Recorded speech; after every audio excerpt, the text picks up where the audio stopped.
Technique du power clean. Première chose, tu viens placer tes mains comme je te le montre, donc à 1 pouce du repère. Et ensuite, à partir de cette position, le but, ce sera de faire ce mouvement. Maintenant, il faut comprendre une chose, le power clean, c'est un saut. Donc, tu vas tester de sauter le plus haut possible et là où tu places tes pieds, la position dans laquelle tu te mets pour sauter, c'est la position à peu près similaire que tu voudras retrouver sur ce mouvement. Pour commencer à apprendre le mouvement, tu vas prendre ta barre comme je te l'ai montré et là tu vas juste venir fléchir légèrement les genoux en gardant le buste droit comme tu le ferais si tu voulais prendre une impulsion pour sauter haut et à partir de là tu viens pousser dans tes jambes pour faire monter la barre. Une habitude que tu veux prendre rapidement, c'est de garder les bras le plus tendu possible. C'est les jambes qui mettent l'impulsion et les bras ne sont que des lianes qui viennent guider la barre. Une fois que cette première étape est validée, tu passes à la deuxième, donc tu viens retrouver ta première position en fléchissant les genoux et ensuite tu viens pencher le buste en avant. Là du coup c'est pareil, il va falloir refaire le chemin inverse pour se retrouver dans cette position avec les genoux fléchis et produire l'impulsion. Tu vas passer du temps à répéter ces positions-là jusqu'à temps que ça rentre. Et une fois que cette deuxième étape est validée, tu vas pouvoir passer à la troisième.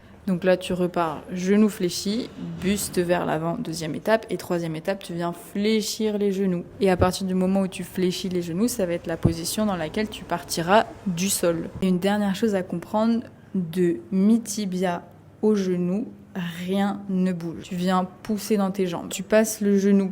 Tu viens glisser les genoux vers l'avant. À partir du moment où la barre passe les genoux, c'est la portion du mouvement où tu donnes l'impulsion et la vitesse à la barre. C'est comme si tu voulais faire un sprint pour sauter un obstacle. Tu vas pas commencer à sprinter à 100 mètres de l'obstacle. Tu vas commencer à sprinter et accélérer juste avant, quelques mètres avant de devoir sauter. C'est exactement la même chose avec le power clean. À partir du moment où la barre passe tes genoux, c'est là où tu veux mettre l'intention d'accélérer ta barre.